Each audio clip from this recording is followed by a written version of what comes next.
Hello, listeners. Have you ever taken an online quiz to find your life's purpose, only to be told you are spiritually, um, a traffic cone? A traffic cone, right? Yeah, literally a piece of orange plastic. Or maybe you got a golden retriever, or a lighthouse, or I don't know, even the season of autumn. Which doesn't even make sense as a life path. Exactly. And did it leave you feeling, more confused than before? Because I know I have sat there staring at my screen, wondering how clicking on my favorite type of pizza somehow resulted in a digital oracle telling me my eternal destiny is a street hazard. It's honestly hilarious, but also kind of tragic, right? It really is. Well, in exactly 10 minutes, you will learn the precise framework to stop feeling paralyzed by the pressure of finding your one true purpose. And crucially, how to spot the hidden clues in your daily life. And those clues are usually right in front of you, honestly. Exactly. But before we get into the psychology of ordinary days and wet socks. Yes, the wet socks. We will Yes. definitely get there. Yes, we will get there. But first, let us address a very specific, very frustrating problem that so many of you face as language learners. You are sitting at a dinner party or maybe, a networking meeting, and someone asks you a big question. Oh, the dread of the big question. Right. They ask about your life, about your career plans, or maybe you are confiding in a friend about feeling stuck. In your native language, your ideas are massive. They are complex, nuanced, and beautiful. You understand the profound intricacies of your own dissatisfaction. Because you're a complex adult with deep thoughts. Exactly. But then, when you open your mouth to answer in English, the words that come out are so much smaller than your actual thoughts. The rich oil painting of your mind turns into a stick figure sketch. A stick figure sketch. That is such a painful, accurate way to describe it. It really is. You end up just saying, I am fine, or my job is good, but boring, instead of expressing the true, authentic depth of what you are actually experiencing. We are going to fix that gap today.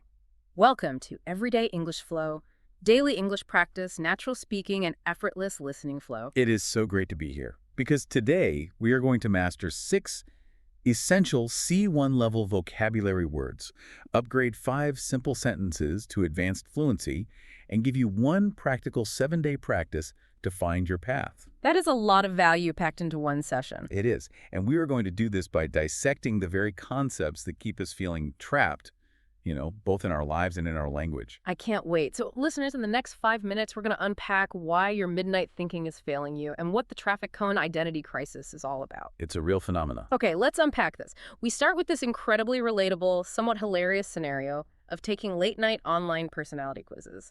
We have all been there. It is like 11:30 p.m., you are feeling a little adrift, and you stumble onto a quiz titled, What is your true life purpose? Right, because 11:30 p.m. is exactly when we make our best life decisions. Well, absolutely. So you answer 10 random questions, and the algorithm spits out a result telling you your life purpose is to be a traffic cone. Which is just wild. I know. And the description reads, quote, You are meant to guide people through chaos, even if nobody ever thanks you for it. I mean, it is oddly poetic for a piece of street equipment. Yeah. But ultimately, it is completely unhelpful for actually navigating human existence, right? Totally unhelpful. What is fascinating here is the underlying psychology of why we take these quizzes in the first place, and what it says about our collective anxiety. You mentioned other common results like a lighthouse, a golden retriever, or somehow the season of autumn. Yeah, I got autumn once. I was very confused. Well, it is widely believed by psychologists and digital behaviorists that these quizzes are not built to actually help you find your path. They are simply built to keep you clicking. Right, it's just a trap. Exactly. They're designed purely for digital engagement, to keep your eyes on the screen so you can be served more advertisements. They offer this illusion of existential clarity. Yet a perfectly rational adult will stare at a result like traffic cone for 10 full minutes, genuinely considering if that represents their spiritual identity. I've absolutely done that. I remember getting lighthouse once and thinking, wow, am I meant to stand alone on a rocky cliff in the freezing rain warning people about danger? It sounds so romantic. It sounds romantic for a second, yeah. But then the reality sets in that I get seasick and I actually hate being cold, so it makes no sense. And this leads us directly to a very important English phrase, an identity crisis. For our listeners trying to master natural fluency, how do we understand this beyond just, the dictionary definition? It's a great question. So an identity crisis is not just a passing moment of confusion. It is that deep, visceral, often very uncomfortable feeling when you are suddenly unsure of who you are. Like losing your anchor. Exactly. You are unsure of what your core values actually are, or what you are supposed to be doing with your time on this earth. You are essentially questioning your own foundation. The ground beneath your feet feels unstable, and these clickbait quizzes, they just feed right into that insecurity. They profit off it, really. They weaponize it. They play on the immense, suffocating pressure we all feel to uncover our one true purpose, as if it is a buried treasure chest just waiting to be dug up somewhere in the yard. The pressure is what really gets me. The phrase "finding your purpose" makes it sound like an epic quest from a fantasy novel. Yes, like Lord of the Rings. Exactly. It makes people feel like they need to put on heavy, ironclad boots, climb to the top of a misty mountain, and stare endlessly into the distance until the heavens open up and hand them a glowing scroll with their destiny written on it. Which never happens. Never. But it implies that unless you're doing something massive and globally recognized, you have somehow failed at life. Precisely. But you do not need mountain shoes, and there is no scroll. The biggest mistake people make, and this is a conceptual error that translates directly into the words we use to describe our lives, is believing that purpose is one fixed, static, perfect answer hidden somewhere out there in the universe. Right. Like it's a math equation with only one correct solution. Yes. And if you operate under that restrictive belief, and you do not find this magical, singular answer by the time you are 25 or 30, you feel like you are fundamentally failing. You look around and assume everyone else was handed a detailed, illuminated map to life. And you were just handed a piece of orange plastic. Exactly. You're just a traffic cone. Yeah. This raises an important question about how we even define the word purpose. I have to push back a little here, though, because if purpose isn't a fixed destination, isn't that just a convenient excuse for people to wander aimlessly? Like, if I don't have a specific mountain to climb, how do I know I'm not just walking in circles in the parking lot? That is an excellent challenge. And it really cuts to the heart of the C1 mindset we want to develop today. It means we need to completely shift our framework. We must view purpose as direction, not as a destination, and certainly not as pressure. Okay, direction, not destination. Right. Your purpose is not one fixed, immovable thing. It is fluid. It changes as your life changes, as your circumstances evolve. I mean, think about it. What deeply matters to you, what gets you out of bed at age 25, is almost certainly not going to be the exact same thing that matters to you at age 40 or 60. God, I hope not. Right. Your direction can and should grow with you. When you redefine purpose as a general direction rather than a strict final destination, the whole endeavor feels much less terrifying. Purpose should move you forward organically. It should not freeze you in place out of the fear of making the wrong choice. I really appreciate that framing. It should move you, not freeze you. Because the fear of making the wrong choice is exactly what paralyzes so many of us. We think, if I choose to become an architect, but my true purpose was actually to be a musician, well, I've ruined my entire life. Which is just a paralyzing way to live. It is. But if it's just a direction, you can always adjust your compass. And another thing that often gets lost in this conversation is the scale of purpose. Oh, this is huge. Right. We are constantly sold this narrative that purpose has to be this huge, world-changing, headline-making thing. You feel like you need to solve a global crisis by Friday. But let's be honest, my Friday is already busy enough with grocery shopping and doing laundry. And that is perfectly fine. We as a society often incorrectly equate purpose with fame, scale, or global impact. But quiet purpose is just as valid and honestly, often much more sustainable. Quiet purpose. I like that phrase. Yeah, purpose can absolutely be found in the quiet, ordinary, unglamorous things. It can be found in everyday actions, like taking meticulous care of your aging family members, or teaching a junior colleague a new skill. Or just building a piece of furniture carefully with your own hands. Yes. Or solving complex administrative problems at work so your team can go home early. Or simply being the person in your friend group who actually listens. Quiet purpose is not always loud. It rarely gets a round of applause. But even when it is completely silent to the rest of the world, it is still deeply meaningful to the person experiencing it. But before we move on, I just want to say, if you are enjoying this everyday English flow, please make sure to like, share, and subscribe. Yes, please do. And coming up in the next 5 minutes, we'll discover why your midnight brainstorming sessions aren't working and what clues you should be looking for instead. Okay, so if we accept the premise that purpose isn't a mountain we have to climb, and it certainly isn't a traffic cone, we are still left with the practical question, how do we actually find it? Right, the actual doing of it. Exactly, because the default instinct for so many of us, and I am extremely guilty of this, is to retreat. We sit alone in our rooms, usually at midnight when the house is totally quiet. We stare at the ceiling and we just try to think very, very deeply. We try to intellectualize our way into a life path. And as it is widely observed by behaviorists, that intense, isolated midnight thinking usually produces absolutely nothing except a dramatic increase in anxiety So much anxiety. and more confusion, and perhaps more desperate online quiz results. I mean, thinking is helpful, of course. Reflection is a necessary tool. But thinking entirely alone in a vacuum, completely disconnected from the physical world, can easily lead you in psychological circles. The brain just loops the same fears over and over. Which brings us to a core principle that is essential for both finding your path and for mastering a language. What's that? Action precedes clarity. Action precedes clarity. That is a phenomenal phrase. Let's really dig into that because it feels counterintuitive to everything we are taught in school, right? We are taught to make an outline before we write the essay. We are taught to map the route before we drive the car. But here, you are saying the exact opposite. You are saying you do not need the full answer before you start moving. Exactly. You start moving first, and the answer, the clarity, becomes evident later as a direct result of the movement. You try different things, you volunteer for projects, you put yourself in new social situations, and then, and this is the critical part, you pay very close attention to how those situations make you feel. So you're gathering data. Precisely. You are essentially shifting your role from an architect trying to design a perfect life to a detective looking for clues. A detective looking for clues, not demanding final answers, but just dusting for fingerprints. I love that. And there's a fantastic everyday scenario we can look at to illustrate exactly what a clue looks like in the wild. Let's hear it.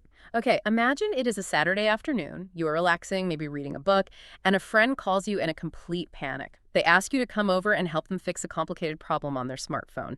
Now, naturally, you might complain at first, right? It is an interruption to your peaceful afternoon. You might sigh, put on your shoes grumbling, and head over there. As any good friend would. Right.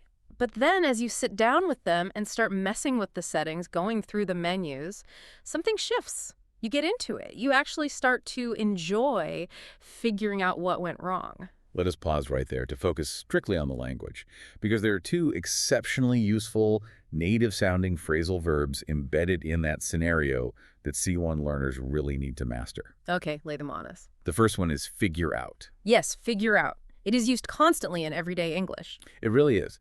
To figure something out means to solve a problem, to discover the answer to something, or to understand someone's behavior by actively thinking about it or investigating it. It implies a process, you know? Yeah. You don't just instantly know the answer. You have to work through the puzzle to figure it out. It's hands-on. Yes. For example, you could say, the logistics for this project are a mess, but if we sit down together, we will figure it out. Or, it took me 3 hours of reading the manual, but I finally figured out how to sync the audio. It's a very active, determined phrase, and the second phrasal verb in our tech support scenario is get into it. Right. Get into it is slightly more colloquial, but incredibly common in professional and casual settings alike. When you get into something, it means you start to become very interested, absorbed, or enthusiastically involved in an activity or topic. It marks a transition from apathy to engagement. Ah, okay. For instance, you could say, I really didn't want to attend that seminar on data analytics, but once the speaker started showing the charts, I really got into it. Yeah. It shows that your internal resistance dropped and your curiosity took over. Those were fantastic examples. So going back to our friend with the broken phone, you started out complaining, but then you got into it, and you genuinely enjoyed figuring out the software issue. That subtle shift in your mood from annoyed to absorbed is a massive clue. It usually happens in moments where you completely lose track of time, the clock just vanishes. That is where purpose often leaves its most visible fingerprints, in those specific fleeting moments when you feel truly engaged. Since we are building a C1 vocabulary arsenal today, let us be very precise about defining that word as well. Engaged. Right, because we aren't talking about getting married here. Precisely. No rings involved. In the psychological and professional context, being engaged means being deeply interested, mentally stimulated, and fully involved in whatever is right in front of you. You're not just robotically, mindlessly executing a task while daydreaming about your weekend. You actually care about the outcome of the task in that moment. You're present. Yes. You feel a palpable sense of vitality, a spark of aliveness while doing it. Your brain is firing on all cylinders. So if you feel that spark, if you feel alive while helping someone solve a frustrating tech problem, That tells you something real about your internal wiring. Now, it doesn't mean you need to immediately quit your job and open a phone repair shop in the mall, And right? they'll be jumping to a traffic cone conclusion. Exactly. But it is a powerful clue. It suggests that problem solving, debugging, or perhaps calmly guiding a frustrated person through a chaotic situation is an activity that naturally fuels your energy rather than draining it. And in the next 5 minutes, we're going to put your life to the ultimate test. It's called the Tuesday test, and it might just change your perspective entirely. Here's where it gets really interesting. We've talked about finding clues in moments of engagement, but how do we know if those clues are actually pointing us toward a sustainable direction, or if they are just a temporary distraction? It is easy to enjoy something for 20 minutes on a Saturday, but how do we build a whole life around it? That is the million-dollar question. It is, and this is where we introduce a brilliant mental framework to test those clues. It is called the Tuesday test. Now, of all the days of the week, why Tuesday? Because Tuesday has virtually zero personality. None, just completely blank. Think about the psychology of the calendar, right? Monday carries the heavy, often stressful weight of the new week. It is the day of fresh starts and anxiety. Wednesday is hump day, the pivot point. Thursday has the anticipation of the week ending. And Friday, of course, has the electric excitement of the weekend. But Tuesday is just Tuesday. It is the most spectacularly ordinary, unglamorous day of the week. It is the baseline of human existence. The baseline of human existence. I love that so much. And the core philosophy of the Tuesday test is that while dreams and aspirations are wonderful, ordinary days are the ones that actually tell the truth about your life. They absolutely do. You might harbor a grand, cinematic dream of what your purpose should be. You imagine the highlight reel. But the Tuesday test forces you to confront the reality. You have to ask yourself a very sobering question. Would this specific path still feel worth doing on a gray, rainy, normal Tuesday morning? What's fascinating here is how ruthlessly this test cuts through our tendency to romanticize our goals. We all have a habit of falling in love with the idea of a career rather than the reality of the daily labor. Let us look at a very common scenario to illustrate this. The idea of being a teacher. A noble profession. Very noble. And to many people, this sounds incredibly meaningful. It sounds like a deeply noble calling. Absolutely. When you picture being a teacher, you picture the end of a movie. You picture yourself standing at the front of a sunlit classroom, delivering a passionate speech that inspires the next generation, changing lives, and having students thank you with tears in their eyes. It sounds beautiful, and it feels like a purpose with a capital P. But that cinematic moment is not the reality of the job. That is the highlight reel. The Tuesday version of being a teacher is vastly different. What does the Tuesday version look like? The Tuesday version involves staying up until 11 p.m. on a Monday night, completely exhausted, grading 30 nearly identical essays. It involves waking up early, managing a classroom full of distracted children, answering the exact same minored administrative question over and over, repeating your explanation of a math formula for the 5th time to a room that isn't even listening, and patiently sitting down to help one very tired, very frustrated student understand one very small, incremental concept. That sounds exhausting. It is. And the Tuesday test forces you to look at that mundane reality and ask, do you still care on that ordinary day? Do the daily, repetitive, unglamorous tasks still feel intrinsically worth your time? That is such a powerful filter because it strips away the ego. It asks if you love the actual doing of the work or if you just love the noun, the title of the work. But I want to push back again here. Please do. This test is great if you are debating between two career paths, like teaching versus something else. But what if a listener is sitting there thinking, I don't even have a dream to run through the Tuesday test. I have no clues. I have no direction at all. I'm in a job I hate. I have no energy when I get home, and I feel completely 100% stuck. If we connect this to the bigger picture of human psychology, we have to reframe what feeling stuck actually means. We treat feeling stuck as if it is a void, an absence of information, a failure. But that feeling of being stuck is actually highly specific data. Really? How so? It is a biological and emotional signal. There is a very vivid, slightly strange, but absolutely brilliant metaphor that captures this perfectly. Feeling deeply stuck in your life or career is exactly like sitting in wet socks. Ugh. Just hearing the phrase sitting in wet socks makes me shudder. That is so evocative. It's incredibly uncomfortable. It's distracting. Every time you take a step, it squishes. It makes you cold from the ground up, and it just feels heavy and miserable. Exactly. Focus on that sensory reality for a moment. When you are sitting in a meeting wearing wet socks, you cannot ignore it. It dominates your subconscious. You cannot simply meditate the wet socks away. You cannot positively affirm your way out of wet socks. I am warm, my feet are dry. Nope, doesn't work. It doesn't work. Your body is screaming a very clear message. Something in our immediate environment is wrong, and we need to change it. In life, that heavy, uncomfortable, draining feeling of being stuck is exactly the same mechanism. It is a dashboard warning light. It is not a reason to panic, and it is certainly not evidence that your life is permanently ruined. It is simply your mind telling you that your current environment is severely lacking something vital for your growth. It's a diagnostic tool. So if I'm feeling that wet sock stagnation, what am I usually lacking? What is the warning light actually pointing to? It usually points to one of 4 core human needs. It means you either need more active learning and novelty, you need a greater intellectual or physical challenge, you need deeper human connection and community, or you need a stronger sense of meaning in your daily routine. The discomfort is just the messenger. That completely flips the perspective. Okay. In the next 5 minutes, we are taking these conceptual frameworks and turning them into vocabulary gold. Get ready to upgrade your English to a true C1 level with our word tour. We're going to spend some serious, dedicated time here, listeners. Do not rush through this part of the deep dive. The concepts we just discussed are profound, but to truly own them, you need the precise vocabulary to express them in English. We are going to deeply analyze 6 essential C1 level words that are absolutely perfect for anyone who feels a little lost, a little stuck, or spiritually far too close to being that orange plastic traffic cone. And we aren't just going to give you dictionary definitions. We're going to explore the nuance, the weight, and the precise context of how native speakers use these words to sound articulate and insightful. Our first word on the tour is direction. Direction.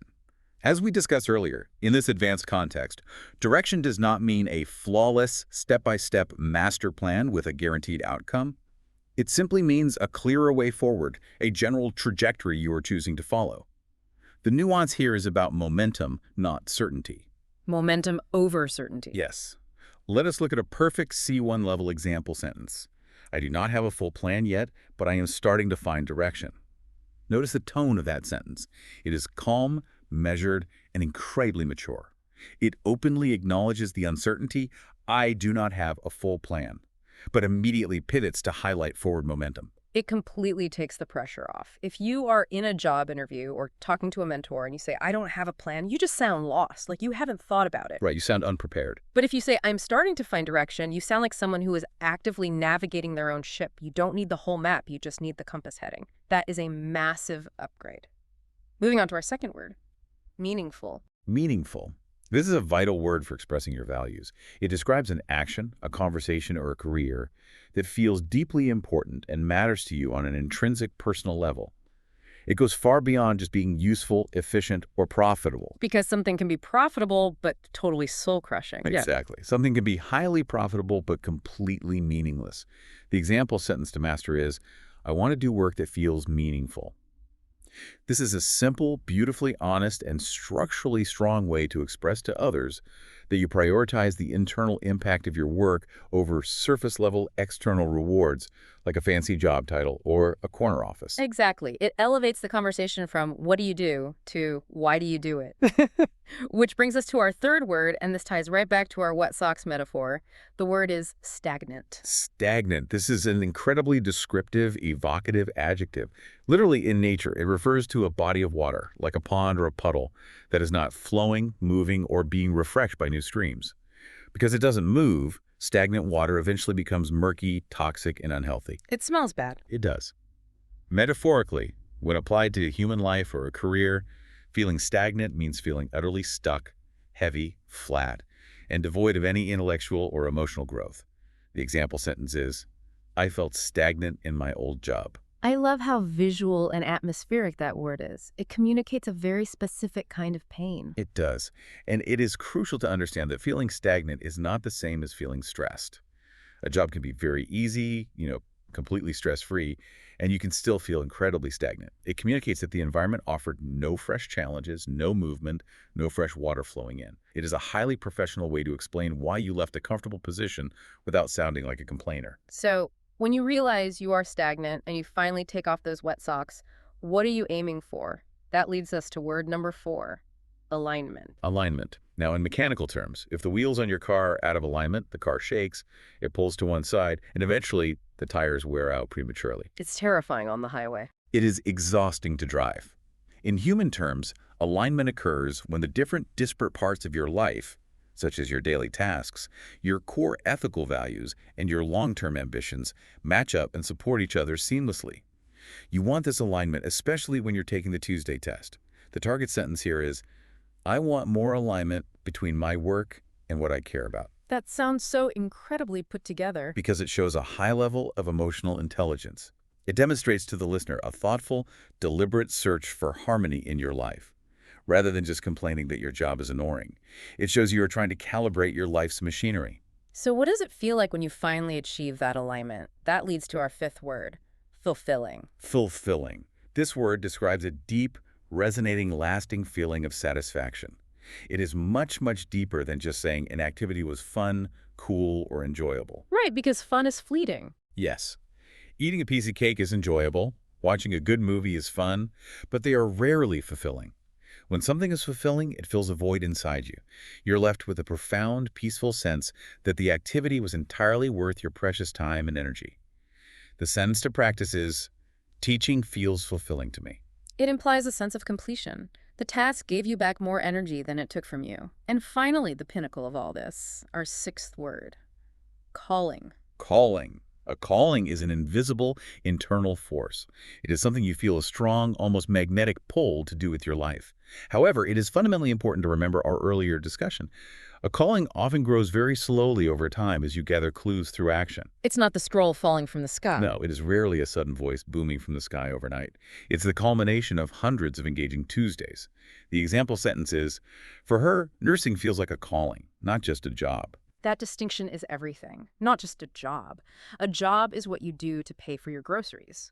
A calling is a deeply personal mission that you feel a responsibility to fulfill. Those are 6 incredibly powerful words to have loaded in your vocabulary arsenal. If you use them correctly, you will instantly command more respect and project more clarity in any English conversation. And coming up in the next 5 minutes, we're going to do a rapid-fire Say It Better session to upgrade your everyday sentences, and then we have a very special bonus for you. Welcome to the Say It Better segment of our deep dive. Listeners, we are going to roleplay this for you, but we are going to do it realistically. I am going to put myself in the shoes of a frustrated learner.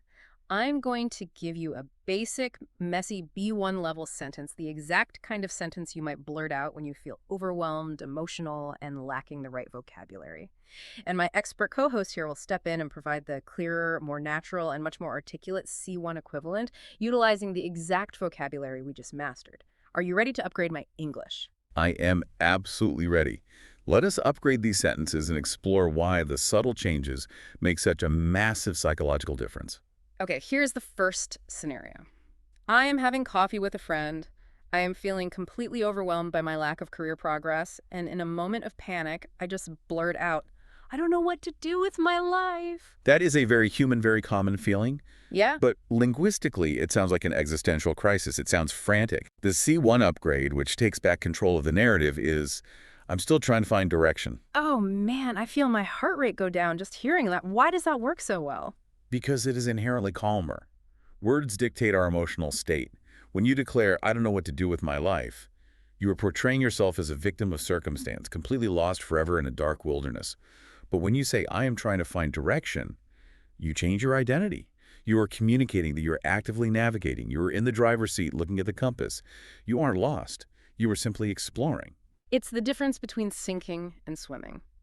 Okay, next basic sentence. Let's say I am in an interview looking for a career pivot, and the interviewer asks what I'm looking for. I reply, I want a job that matters. It is a clear statement, but it is a little too blunt and perhaps a little vague. The refined C1 upgrade is, I want to do work that feels meaningful. That rolls off the tongue beautifully. It sounds much more natural for a professional setting. It does, and it shifts the focus inward.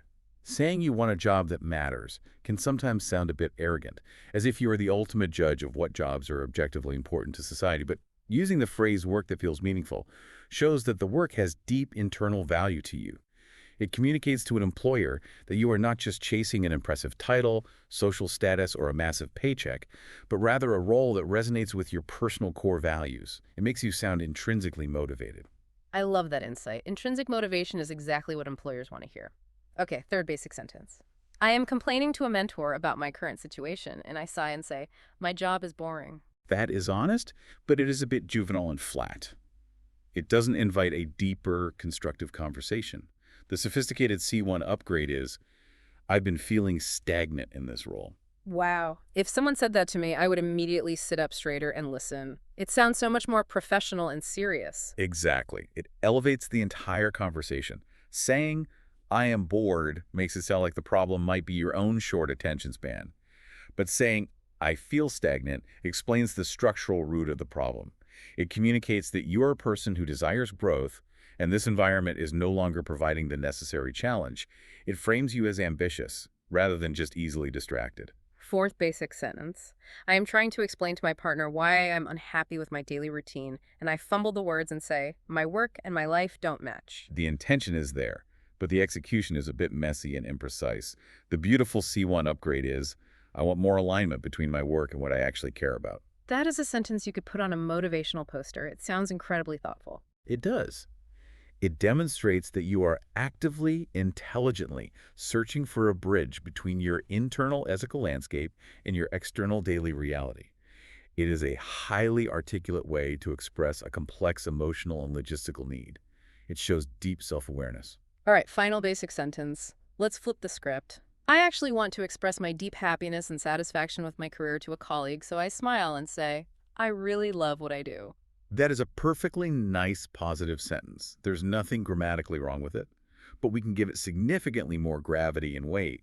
The C1 upgrade is, work feels fulfilling to me. It just sounds so much deeper. Love is thrown around so easily. I love pizza, I love this song, I love this TV show, but fulfilling is reserved for the big things. Precisely.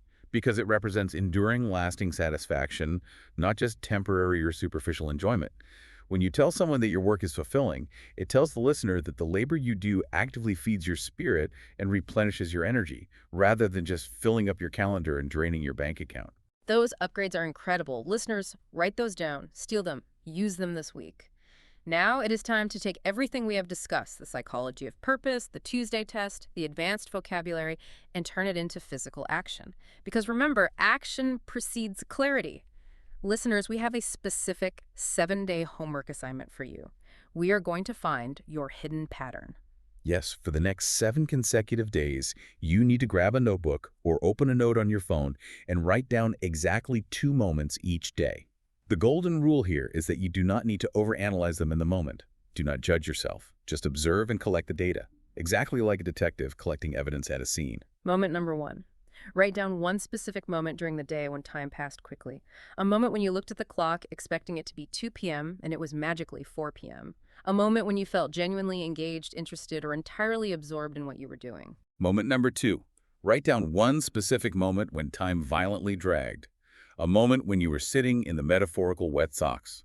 A moment when every single minute felt heavy, draining, tedious, or soul-crushing. And seriously, do not judge these moments.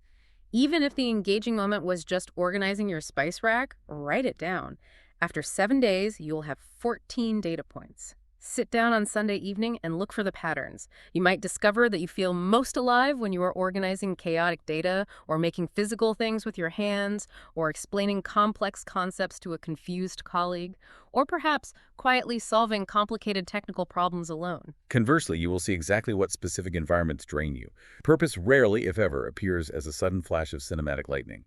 It appears as a quiet pattern, and it is a pattern you could only follow if you have the evidence of your own daily life right in front of you. Now, we promised you a very special bonus resource at the beginning of this deep dive, and it is time to deliver. We spent all this time today upgrading your vocabulary and refining your sentences, which is fantastic for your theoretical knowledge. But we know that sometimes the hardest part of language learning isn't knowing the words. It is actually structuring your answer when someone puts you on the spot in real time in a high-pressure English conversation. This exact friction is why the English Leap Answer Builder was created. It is a tool designed specifically to help you build confident, articulate, and natural-sounding answers to 40 of the most common, everyday English questions. These are the deceptively simple questions that often cause learners to freeze up. Questions like, how was your day? What are your plans for the future? Or, why are you looking to change careers? Instead of freezing up, panicking, and giving an answer that is much smaller and less impressive than your actual ideas, this resource gives you a simple, reliable formula to instantly organize your thoughts. It acts as the scaffolding for your fluency. It is currently available in 5 easy-to-digest modules, and it is delivered digitally in both PDF and EPP formats so you can study on any device. The cost is $349, which is a one-time payment for lifetime access. And importantly, if you're already a Fluency Club member, you receive this answer builder at absolutely no additional cost. It is included in your membership. Do not let your English be smaller than your brilliant ideas. I highly recommend it. This resource perfectly complements everything we have analyzed today regarding clear, confident, C1 level communication. It bridges the gap between knowing the vocabulary and actually deploying it in real time. Before we wrap up this session, if you are enjoying this everyday English flow, please make sure to like, share, and subscribe. Your support is what allows us to keep bringing you these deep dives, and we have 2 small tasks for you to complete in the comment section below. We want to see you practicing. First, we have an idiom question based on the text and concepts we covered today. We talked extensively about those magical moments where you lose track of time. In the comment section, I want you to write down exactly what this English idiom means in your own words, and then give us a real-life example of an activity that consistently makes you lose track of time. Second, we want a commitment check. Accountability is everything. If you are going to take us up on the challenge and try the 7-day practice of tracking your energizing and draining moments, just write the words, "I stay committed," in the comment box below. And as a completely optional extra, if you've ever gotten a truly bizarre, hilarious result on one of those midnight online personality quizzes like our friend the traffic cone, please share that down there too. We would genuinely love to read them and share a laugh. We've covered a vast amount of intellectual and linguistic ground today. We moved from the paralyzing anxiety of searching for the perfect, singular purpose to the practical, actionable steps of finding a sustainable direction. We dissected the psychology of ordinary moments, and we mastered the vocabulary to express our inner lives with precision. We've learned today that while dreams are lovely to have, ordinary days are the ones that tell the undeniable truth about who we are. So as you look at the week ahead, I want to leave you with one final lingering question to ponder. If ordinary days truly tell the truth, what is your Tuesday telling you today? Thank you for joining us on this deep dive. Keep pushing your boundaries, keep looking for those clues, keep leaping forward in your English journey, and we will catch you in the next one.